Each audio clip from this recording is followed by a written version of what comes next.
पता लग गया, I need to start playing, I need to start understanding the medium.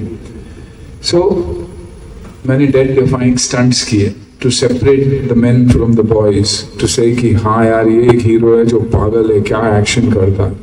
अपने आप के लिए एक इमेज बनाई, और उसके बाद में जब फिल्में मिली तो फिल्मों से मैं सीखता गया, अपने को आर्टिस्टों से मैं सीखता गया, और मैंने ये एनालाइज किया कि आज जैकी श्रॉफ इतना सक्सेसफुल है तो क्यों है, आज अमित जी इतने सक्सेसफुल है तो क्यों है, आज चीची भैया गोविंदा इतना सक्सेसफुल मेरे टाइम पे क्यों है, संजय दत्त है तो क्यों है। और उनकी अच्छाइयों को देख के मैं उन चीज़ों पे काम करने लगा to be an average actor और एन अबव एवरेज एक्टर। तो आई थिंक सीखना और अपने आप को कॉन्स्टेंटली एक क्रिटिक के नज़रिए से, क्रिटिक का मतलब ये नहीं कि लोगों की धज्जियाँ उड़ाएं, क्रिटिक का मतलब है क्रिटिकल अप्रिसिएशन अपने काम का, कि यार ये बेटर हो सकता है, ठहराव होगा तो ये हो सकता है, कपड़े ऐसे सूट करेंगे, यू नो लुक ऐसा अच्छा रहेगा, और जो स्किल में आप वीक हो उस पर तो थोड़ा ज़्यादा ध्यान देना। मैं एक्शन में एक्स्ट्राऑर्डिनरी था तो हमेशा मेरा रहा कि यार थोड़ी रिहर्सल कर लूँ ताकि डांस में भी अपने आप को मैनेज कर लूँ। तो I think critically appreciating yourself, not criticising yourself ever, क्योंकि अगर आप अपने आप को नीचे डालते जाओगे आप जिंदगी में कभी आगे नहीं बढ़ोगे। You know that self confidence, that mental belief that impossible is nothing, होगा मेरे से, मैं कर पाऊंगा। और आप जब मैनिफेस्ट करते हो आप देखोगे कि बदलाव आने लगता। आप एक रिलेशनशिप में देखिए, किसी के साथ आपके रिलेशनशिप सही नहीं जा रहे, तो आपने अगर ये एनालाइज किया कि क्यों है, क्या बात है, क्या उसकी ईगो है या मेरी ईगो है, अच्छा चलो उसकी ईगो, जाके सॉरी बोल दो, चलो यार आगे बढ़ो, भूल जाओ, वो रिलेशनशिप भी सुधर जाता है। I think with yourself it's the same thing,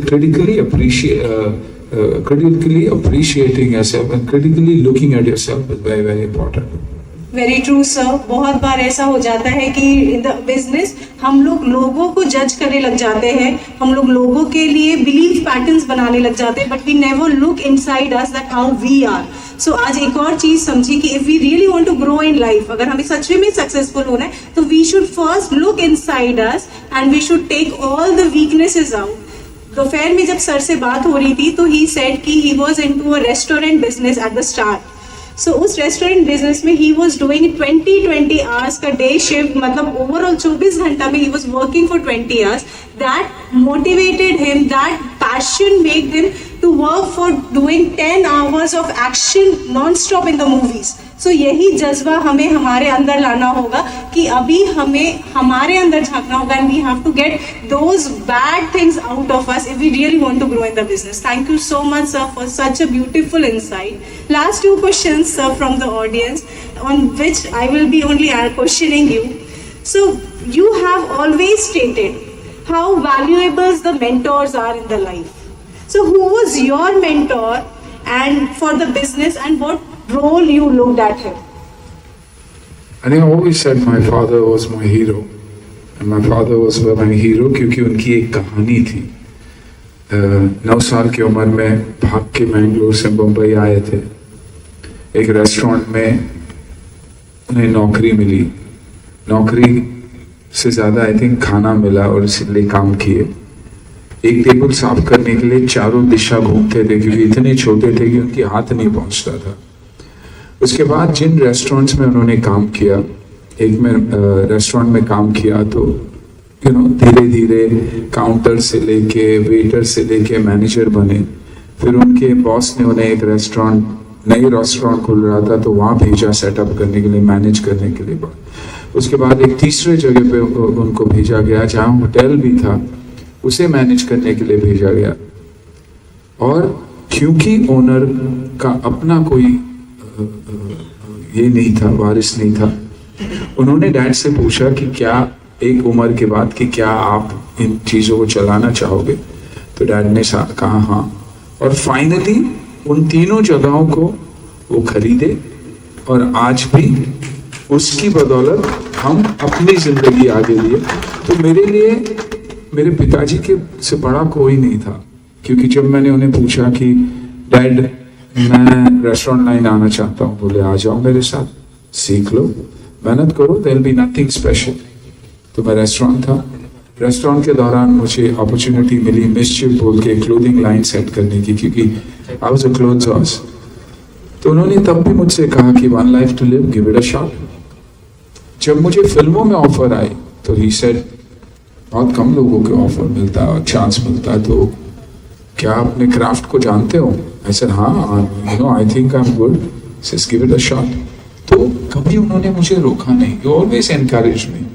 cricket खेलना चाहा, उन्होंने सब सुविधा दी, चुपचाप कोने से देखते थे कि बेटा कैसे खेल रहा है, क्या कर रहा है। तो he is always encourage me. So for me my hero will always be my father. You know, work ethics हो, फैमिली एथिक्स हो, घर आना, हफ्ते में एक दिन छुट्टी लेना, ब्रेकफास्ट हमारे साथ खाना, लंच टाइम पे कोशिश करना कि वो वापस आए, तो he was running a restaurant, you know, and giving time to his children. So I think for me, always my father. Great, sir. Wow.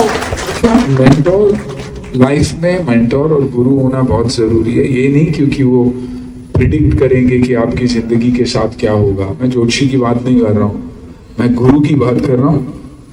Who you are impressed with, who impresses you, whom you look up to and say, क्या personality यार, कैसे अच्छी तरीके से बोलते, business कैसे conduct करते, लोगों को कैसे एनकरेज करते, टीम को कैसे रखते।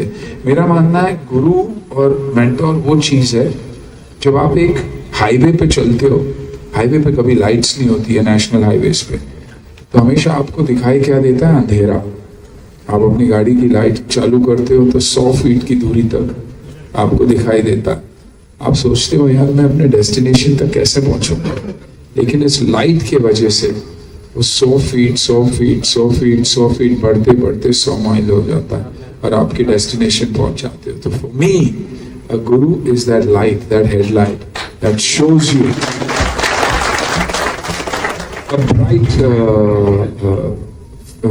Future and a brighter destination. तो आई थिंक एक गुरु, एक किसी को मानना बहुत जरूरी है, जिसके कंधे पे आप रो सकते हो और सक्सेस की बातें कर सकते हो, और वो आपको सक्सेसफुल टाइम पे कंट्रोल करके रियलिटी चेक भी देता रहे।